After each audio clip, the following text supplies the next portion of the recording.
Hello नमस्कार, मैं doctor Rajneesh Kumar आप सभी का एक बार फिर से हार्दिक स्वागत करता हूं। मानक हिंदी व्याकरण के अंतर्गत हमने अभी तक संज्ञा, सर्वनाम, क्रिया, विशेषण और लिंग पर बातचीत कर लिया है। आज उसी क्रम में हम बातचीत करेंगे वचन पर कि वचन किसे कहते हैं, हिंदी में कुल कितने प्रकार के वचनों का प्रयोग होता है और जब हम अपने दैनिक जीवन में वचन का प्रयोग करते हैं तो कितना सही करते हैं उसको देखने की कोशिश करेंगे। कई बार जब हम अपनी बात को कहीं संप्रेषित करते हैं तो वचन, क्रिया और जो कर्ता होता है इनमें सामंजस्य नहीं होता है, हम अशुद्धियों के साथ प्रयोग करते हैं। जैसे उदाहरण के लिए कोई अगर बोल रहा है कि लड़का सब खाना खा रहा है, तो बात तो समझ में आ रही है कि बहुत सारे लोग बैठे हुए हैं और खाना खा रहे हैं, लेकिन इसका सही जो सामंजस्य होगा, जो सही शुद्ध वाक्य होगा, उसको कहा जाएगा कि लड़के खाना खा रहे हैं। ठीक है, तो हम देखने की कोशिश करेंगे कि हम लिखित रूप में और मौखिक रूप में किस तरीके से वचन का प्रयोग करें ताकि कि वाक्य शुद्ध बोलें, लिखें भी। तो इसी चीज़ को हम समझने की कोशिश करेंगे। तो मैं उम्मीद करता हूं कि आप अंत तक इस लेक्चर को सुनेंगे, कॉपी पर नोट्स भी करेंगे और अच्छा लगेगा तो कमेंट्स कर कर ज़रूर बताएंगे। तो हम सीधे चलते हैं टॉपिक पर। जब वचन की बात की जाती है तो इसको अंग्रेजी में हम नंबर कहते हैं, नंबर। और इसके शाब्दिक अर्थ पर बात करें तो इसका जो शाब्दिक अर्थ है वो है संख्या वचन। ठीक है, संख्या वचन। जैसे आप दो नाम आपस में देखते हैं, जैसे मान लीजिए किसी का नाम राम वचन है, ठीक है, तो गांव में उसको पूरा नाम नहीं लोग बोलते हैं, उसका नाम वचन वचन चलता है। ठीक है, इसी तरीके से अगर दो मिश्रित शब्दों से बना हुआ कोई नाम रहता है तो कई लोगों या फिर उसको बुलाने में जो प्रयोग होता है वो एक नाम उसमें रहता है, चाहे आखिरी का रहे चाहे पहले का रहे। ठीक है, तो देखा जाए वचन का जो शाब्दिक अर्थ है वो तो है संख्या वचन, लेकिन हिंदी व्याकरण में ज़्यादातर वचन का प्रयोग किया जाता है और यही थोड़ा सा डिफरेंट पैदा कर देता है कि वचन कोई चीज़ अलग चीज़ है, लेकिन वो क्या है, संख्या को प्रदर्शित करने वाला एक शब्द है, शब्दों की संख्या को प्रदर्शित करने वाला शब्द। और शब्द कौन से हैं? संज्ञा हो सकता है, सर्वनाम हो सकता है, क्रिया, ठीक है, विशेषण, लिंग, ये सब पद इस वचन के अंतर्गत आ सकते हैं। वचन उन्हीं को इंडिकेट करता है। तो हिंदी में मुख्य रूप से दो वचनों का प्रयोग किया जाता है। पहला है हिंदी में यहाँ पर लिख लीजिए कि दो वचन का प्रयोग किया जाता है। पहला है एक वचन, दूसरा बहुवचन। ठीक है, एक वचन और बहुवचन। ख़ास तौर से जब हम DSSB या उससे संबंधित प्रवक्ता की परीक्षाओं में बैठते हैं, खासतौर से UP, TGT, PGT, GIC, तो उनमें वचन से संबंधित कुछ सवाल आते हैं।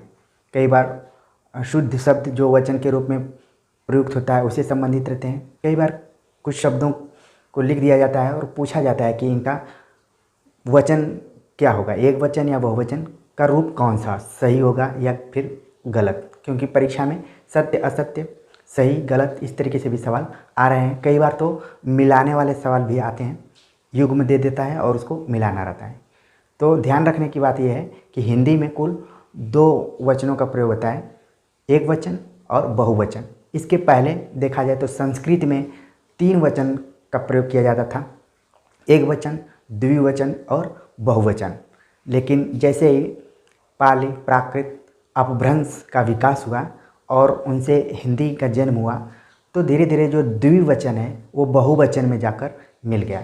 इस तरह से हिंदी में दो वचन का प्रचलन शुरू हो गया, एक वचन और बहुवचन। तो चीज़ें आपको समझ में आ गई होंगी। जब भी कई बार प्रश्न पूछ लिया जाता है कि हिंदी में कुल कितने वचन होते हैं, तो इसका आंसर होगा दो।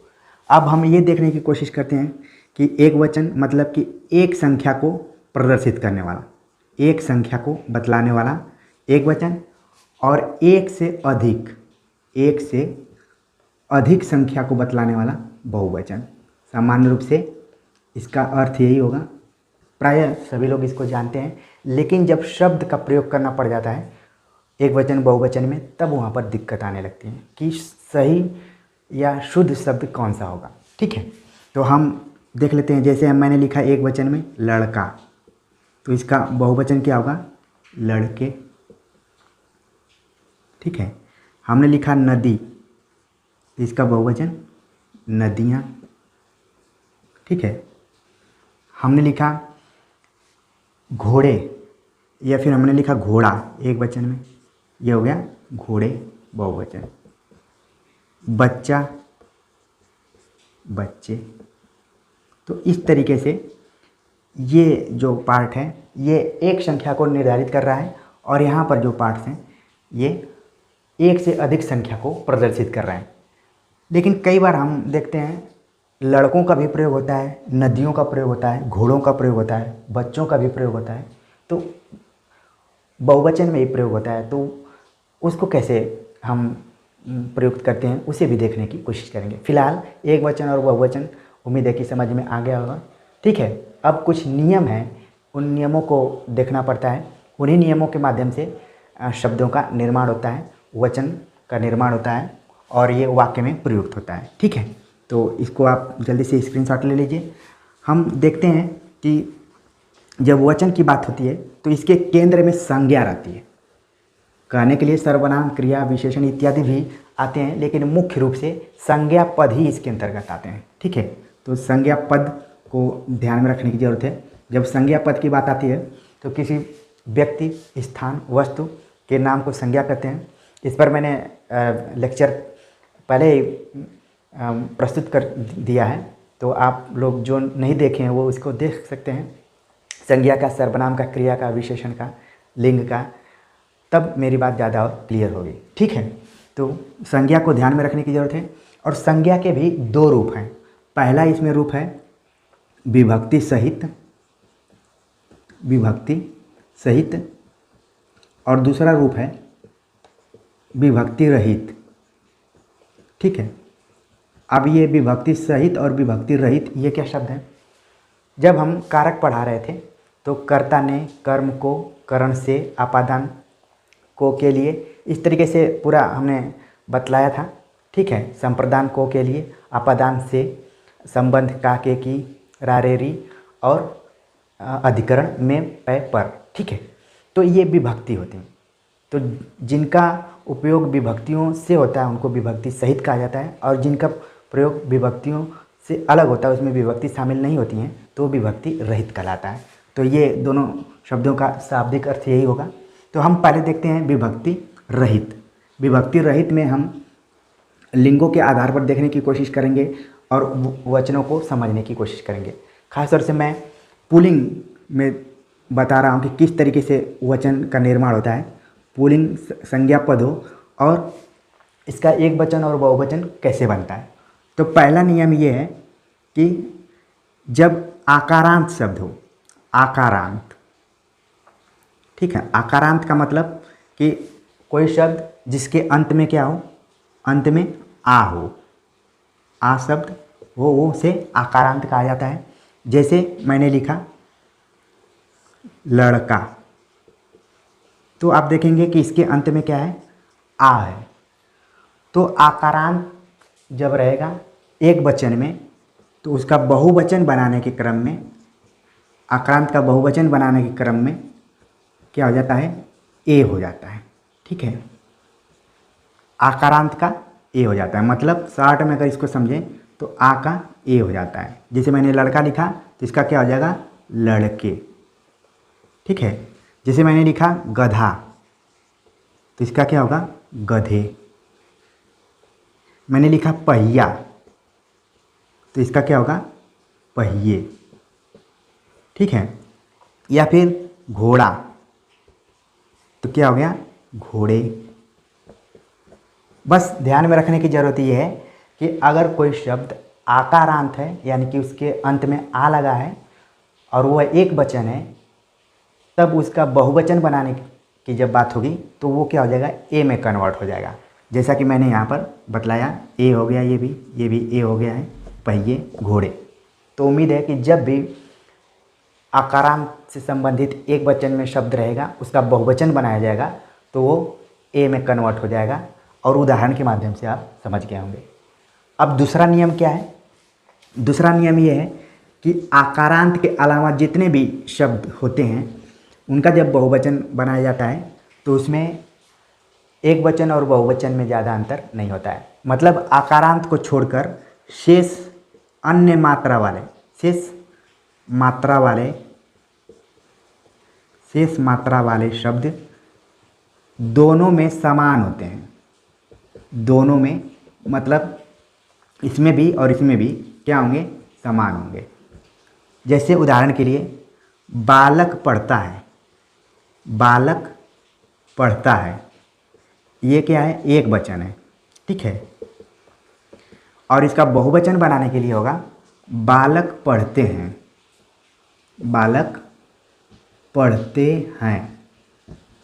इसमें आप देख रहे हैं अ आया हुआ अंत में, तो मैंने बतलाया कि आ को छोड़कर शेष कोई मात्रा है, अ आए, ई आए, ई उ कुछ भी आए, तो उसमें एक वचन बहुवचन में अंतर नहीं रहता है, क्रिया में अंतर हो जाता है। बल्कि पढ़ता है के स्थान पर पढ़ते हैं, ठीक है। ये क्या हो गया था, बहुवचन हो गया। अगर बालक के जगह पर मैं लिख देता हूँ छात्र, इसमें भी क्या है, आकारांत है, छात्र पढ़ता है और छात्र पढ़ते हैं। तो देख रहे हैं कि दोनों में कोई बदलाव नहीं हो रहा है संज्ञा पद में, बस क्रिया में बदलाव हो रहा है। इसी तरीके से दूसरा उदाहरण दे रहा हूँ, दूसरा उदाहरण से और समझ में आएगा। जैसे हाथी आता है, हाथी आता है, तो ये क्या है, ई इसमें आया हुआ है, ठीक है। ये इसका एक वचन है, लेकिन जब बहुवचन बनाएंगे तो क्या हो जाएगा, हाथी आते हैं, ठीक है। तो आप देख रहे हैं कि जो संज्ञा है उसमें कोई बदलाव नहीं हुआ है, कोई बदलाव नहीं हुआ है, लेकिन क्रिया में बदलाव हो गया है।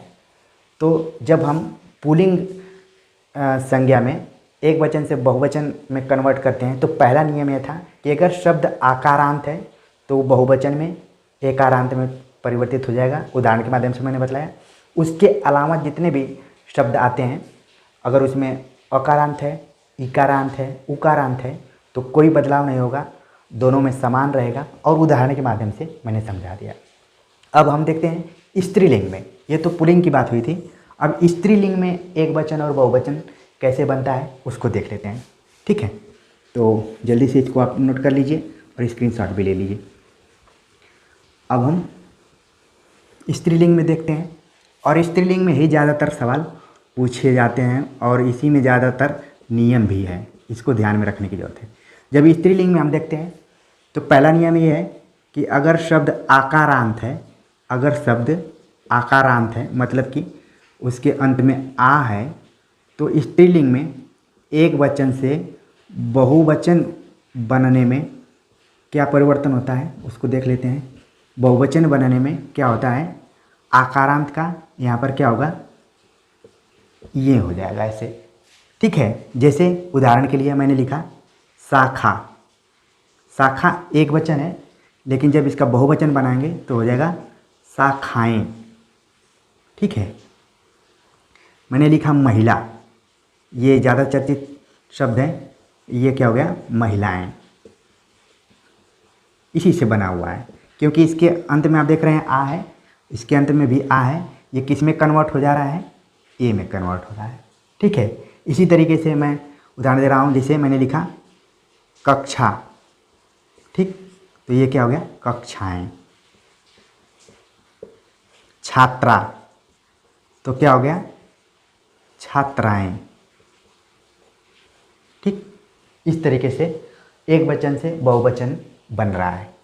अब हम दूसरा नियम देखते हैं कि जब किसी भी शब्द में के अंत में अ आए, किसी भी शब्द के अंत में क्या आए, अ आए, अ आए, तो वो क्या हो जाएगा, अ जो है वो ए में बदल जाएगा, ठीक।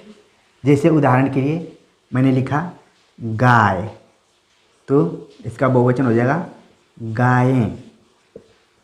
मैंने लिखा बात, ठीक, अ आ रहा है, इसमें भी अ आ रहा है, इसके अंत में क्या है, अकारांत है, तो इसका जो बहुवचन होगा वो क्या होगा, बातें, इस नियम के अनुसार।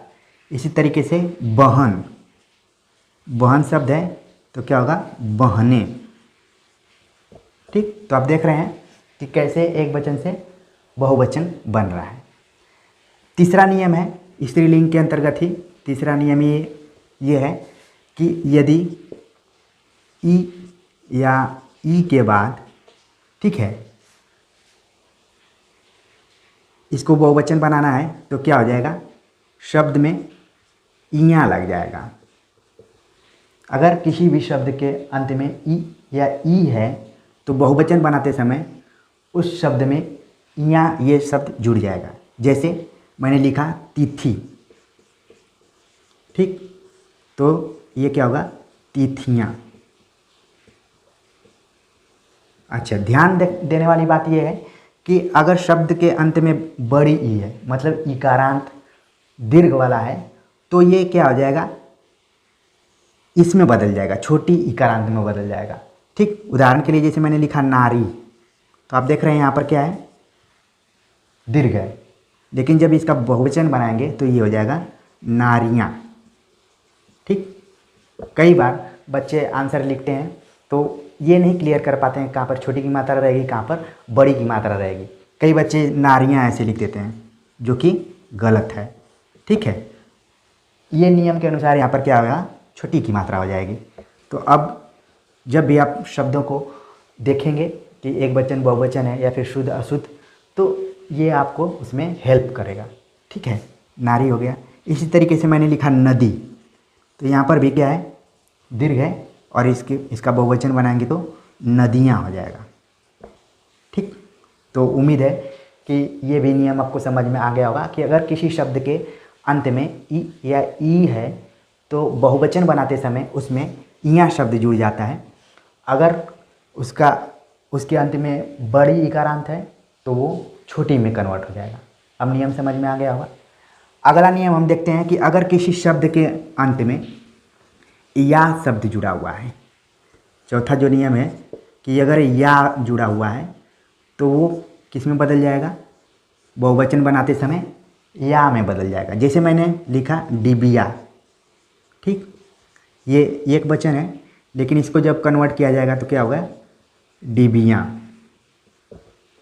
ये बहुवचन हो गया। ठीक है, इसी तरीके से चिड़िया, चिड़िया शब्द है, अब इसको कन्वर्ट करना होगा तो हो जाएगा चिड़ियाँ। तो आप देख रहे हैं कि या शब्द अंत में लगा हुआ है और इसका बहुवचन बनाने के लिए या हो जा रहा है। तो उम्मीद है कि इस तरीके से अगर सवाल पूछा जाएगा तो आप 100% उसको सही कर कर आएंगे। ठीक है, इसके अलावा हम देखते हैं कि कुछ शब्द हैं जिसमें कि गण या जन या वर्ग जोड़कर भी शब्द बन जाता है। बहुवचन बनाने के लिए, एक वचन से बहुवचन बनाने के लिए उसमें गण का जोड़ दिया जाता है, वर्ग जोड़ दिया जाता है, या फिर जन जोड़ दिया जाता है। ठीक, जैसे शिक्षक गण, शिक्षक, इसका बहुवचन बनाएंगे तो शिक्षक गण हो गया। ठीक, कई बार आप रेलवे स्टेशन पे जाते होंगे ट्रेन पकड़ने के लिए, तो वहाँ पर अनाउंस होता है यात्रीगण। ठीक है, यात्रीगण से अनुरोध है कि फला ट्रेन फला प्लेटफॉर्म पे आ रही है। तो यहाँ पर क्या है, यात्री एक वचन है और इसमें गण जोड़ देंगे तो क्या हो जाएगा, यात्रीगण। ठीक है, इसी तरीके से अधिकारी शब्द है, अधिकारी मतलब एक वचन और उसमें वर्ग जोड़ देंगे तो अधिकारी वर्ग, मतलब बहुत सारे उसमें अधिकारी शामिल हो जाएंगे। इसी तरीके से जन शब्द जोड़ देते हैं, जैसे सब जन या फिर स्त्री जन, स्त्री एक शब्द है, इसमें जन जोड़ देंगे तो ये बहु। ठीक है, बहुजन, इसी तरीके से शब्द बना हुआ है बहुजन शब्द, मतलब उसमें भी बहुत लोग जुड़े हुए हैं। तो देखेंगे कि एक वचन से बहुवचन बनाने में इन शब्दों का भी अहम रोल है। ठीक है, इसके अलावा एक शब्द और है कि जब अ या आ, ई और बड़ी ई के बाद शब्द के अंत में अ लिख दे रहा हूँ। अगर शब्द के अंत में अ, आ, छोटी ई या बड़ी ई है तो बहुवचन बनाते समय क्या हो जाता है, ये लग जाता है। जैसे मैंने लिखा बहु, बहु शब्द है। ठीक है, इसमें ऊ को भी जोड़ सकते हैं, ऊ और बड़ा ऊ, तो तो ये क्या होगा, बहुएं। ठीक है, मैंने लिखा वस्तु, ठीक, तो इसका बहुवचन बनाने के लिए वस्तुएं, क्या हो गया, ये शब्द लग जा रहा है, तो एक वचन से बहुवचन बन जा रहा है। तो ये तो जितना मैंने चर्चा किया ये सब था विभक्ति रहित के अंतर्गत। अब हम देखते हैं कि विभक्ति सहित हमें कैसे एक वचन से बहुवचन बनता है। तो उसमें कुछ नियम है, उसको देख लेते हैं। ठीक है, उम्मीद है कि ये लेक्चर आप सभी को पसंद आ रहा होगा और चीज़ें क्लियर हो रही होंगी कि एक वचन से बहुवचन कैसे बन रहा है।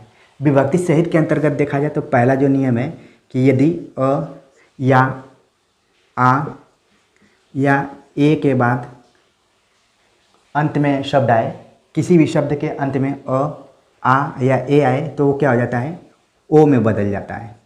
ठीक है, जैसे उदाहरण के लिए मैंने लिखा ओ में बदल जाता है। उदाहरण के लिए मैंने लिखा जैसे लड़का, तो ये क्या हो गया, लड़कों।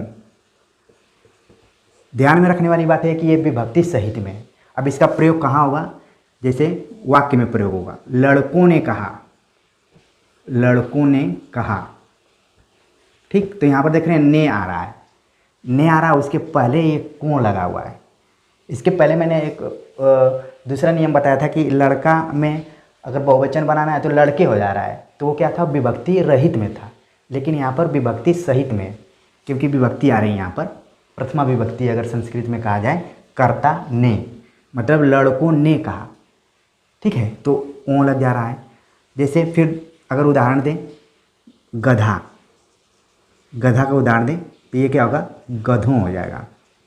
ठीक है, गधों की तरह, जैसे अब मैंने लिखा वाक्य में कि गधों की तरह, तो आप देख रहे हैं कि यहाँ पर की शब्द प्रयोग हो रहा है जो कि विभक्ति को बता रहा है। ठीक है, इसलिए ये क्या हो गया, ओ का प्रयोग हो रहा है। इसी तरीके से मैंने लिखा चोर, अभी तक तो आ का मैं उदाहरण दे रहा था, अब अ का उदाहरण दे रहा हूँ, चोर, तो ये गया चोरों। ठीक है, मतलब चोरों की तरह। उम्मीद है कि ये समझ में आ रहा होगा कि कैसे एक वचन से बहुवचन बन रहा है। ये विभक्ति सहित के अंतर्गत का उदाहरण है। तो जब भी परीक्षा में जाएं तो पहले देखें कि ये विभक्ति रहित है, मतलब उससे अलग है, या फिर विभक्ति से जुड़कर बना हुआ है। ठीक है, तो पहला नियम तो ये था। दूसरा नियम ये है कि, दूसरा नियम अभी बता रहा हूँ। दूसरा नियम ये है कि यदि अ, आ, उ, औ आए तो उसके में भी ओ लग जाता है। ठीक है, कुछ उसी तरीके से नियम ये भी है, जैसे अ, आ, ओ, औ आए तो क्या होगा, ओ हो जाएगा। जैसे लता, तो इसका बहुवचन हो जाएगा लताओं।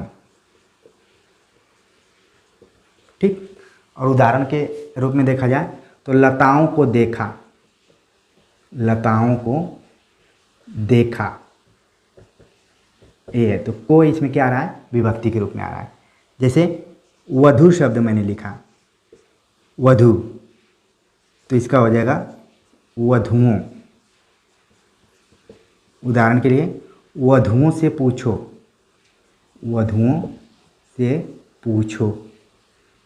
ठीक है, तो यहाँ पर से आया हुआ है जो कि विभक्ति की तरफ संकेत कर रहा है। ठीक है, तो इन उदाहरणों से आप समझ गए होंगे कि कैसे एक वचन से बहुवचन बन रहा है। तीसरा नियम इसमें है कि यदि ई या ई के किसी शब्द के अंत में ई या ई आए तो वहाँ पर क्या हो जाता है, यों हो जाता है। जैसे मैं उदाहरण के माध्यम से समझाऊंगा। तीसरा उदाहरण है कि यदि ई या ई किसी शब्द के अंत में आए तो वो क्या हो जाएगा, यों हो जाएगा। जैसे मैंने लिखा मुनि। ठीक है, तो ये है, तो इसका बहुवचन क्या हो जाएगा, मुनियों। ठीक, मैंने लिखा गली, तो इसका जो बहुवचन हो जाएगा गलियों। ठीक, यहाँ पर आप देख रहे हैं कि बड़ी की मात्रा है और जो बहुवचन हो रहा था यहाँ पर छोटी हो जा रहा है, गलियों हो जा रहा है। ठीक, तो देख रहे हैं कि एक वचन से बहुवचन कैसे निर्मित हो रहा है।